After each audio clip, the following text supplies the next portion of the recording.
शरद पूर्णिमा पर इन नियमों का पालन करने से भाग्य की रेखा भी पलटी जा सकती है। आओ जानें क्या नियम हैं, कैसे पूजा होती है, किस देवता की पूजा होती है। सभी जानकारी इसी वीडियो में। वीडियो अच्छी लगे तो चैनल को सब्सक्राइब करें। शरद पूर्णिमा हिंदू धर्म का एक महत्वपूर्ण पर्व है जिसका बहुत अधिक महत्व है। इस दिन चंद्रमा अपनी 16 कलाओं से परिपूर्ण होता है और उसकी चांदनी धरती पर अमृत की वर्षा करती है। इस दिन कुछ खास नियमों का पालन करने से व्यक्ति को कई लाभ मिलते हैं। हिंदू धर्म में शरद पूर्णिमा पर्व हर साल अश्विनी मास के शुक्ल पक्ष की चतुर्दशी तिथि के दिन मनाया जाता है। इस दिन धन की देवी महालक्ष्मी और भगवान विष्णु की पूजा अर्चना करने का विधान है। हिंदू धर्म में शरद पूर्णिमा की रात बहुत खास मानी जाती है क्योंकि इस रात चांद पूरी तरह से चमकता है, यानी कि चांद 16 कलाओं से परिपूर्ण रहता है। इस दिन व्रत रखने से व्यक्ति को सुख समृद्धि की प्राप्ति होती है, साथ ही सभी कष्टों से छुटकारा मिलता है। शरद पूर्णिमा पंचांग के मुताबिक अश्विनी मास के शुक्ल पक्ष की पूर्णिमा तिथि को 16 अक्टूबर दिन बुधवार को रात 8:41 पर शुरू होगी। अगले दिन 17 अक्टूबर दिन गुरुवार शाम 4:53 पर समाप्त होगी। ऐसे में शरद पूर्णिमा का पर्व 16 अक्टूबर को ही मनाया जाएगा। इस दिन चंद्रोदय शाम को 5:04 पर होगा। शरद पूर्णिमा के दिन क्या करें? चंद्रमा को अर्घ्य दें, चंद्रमा को जल अर्पित करें और मंत्रों का जाप करें। माँ लक्ष्मी की पूजा करें और धन धान्य की प्राप्ति के लिए प्रार्थना करें। दीपक जलाएं, घर में दीपक जलाएं, इससे घर में सकारात्मक ऊर्जा का संचार होता है। मंत्रों का जाप करें, माँ लक्ष्मी और भगवान विष्णु के मंत्रों का जाप करें। धार्मिक ग्रंथों का पाठ करें, दान करें ज़रूरतमंदों को। इस पावन दिन सुबह जल्दी उठकर स्नान कर लें। नहाने के बाद घर के मंदिर में दीप प्रज्वलित करें।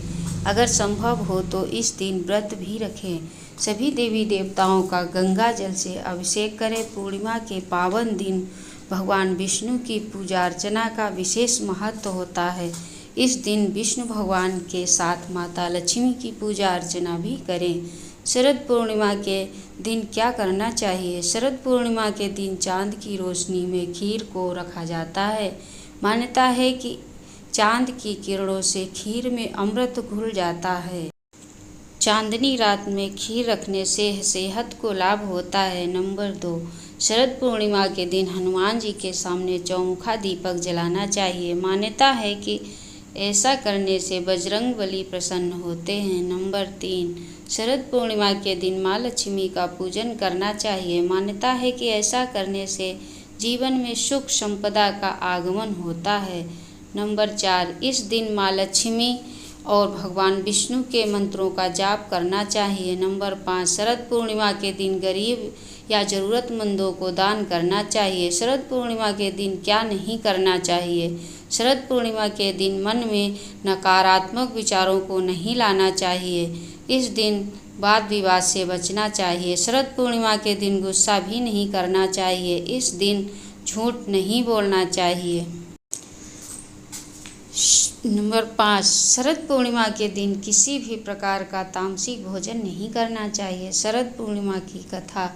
एक साहूकार था जिसकी 2 सुंदर सुशील कन्याएं थीं। दोनों बहनों में एक धार्मिक रीति रिवाजों में बहुत आगे थी और एक का इन सब में मन नहीं लगता था। बड़ी बहन सभी रीति रिवाज मन लगाकर करती थी, पर छोटी आनाकानी करके करती थी। देखते ही देखते दोनों बहनें बड़ी हो गईं और दोनों का विवाह हो गया। दोनों ही बहनें शरद पूर्णिमा का व्रत करती थी, लेकिन छोटी के सभी धार्मिक कार्य अधूरे ही होते थे। इसी कारण उसकी संतान जन्म लेने के कुछ दिन बाद मर जाती थी। दुखी होकर उसने एक महात्मा से इसका कारण पूछा। महात्मा ने उसे बताया कि तुम्हारा मन पूजा पाठ में नहीं है, इसलिए तुम शरद पूर्णिमा का व्रत पूरे विधि विधान के साथ करो। महात्मा की बात सुनकर छोटी बहन ने पूर्णिमा का व्रत विधि विधान के साथ किया, फिर भी उसका पुत्र जीवित नहीं बचा। उसने अपनी मरी हुई संतान को एक चौकी पर लिटा दिया और अपनी बहन को घर में बुलाया और अनदेखा कर बहन को उस चौकी पर बैठने को जैसे ही बहन उस पर बैठने गई, उसके स्पर्श से बच्चा रोने लगा। बड़ी बहन एकदम से चौंक गई। उसने कहा, अरे तू मुझे कहाँ बैठा रही थी? यहाँ तो तेरा लाल है, अभी इसे कुछ हो जाता तो। तब छोटी बहन ने बताया कि मेरा पुत्र तो मर गया था, पर तुम्हारे पुण्यों के कारण, तुम्हारे स्पर्श मात्र से उसके प्राण वापस आ गए हैं। उसके बाद से प्रतिवर्ष सभी गांव वासियों ने शरद पूर्णिमा का व्रत पूरे विधि विधान के साथ करना शुरू कर दिया।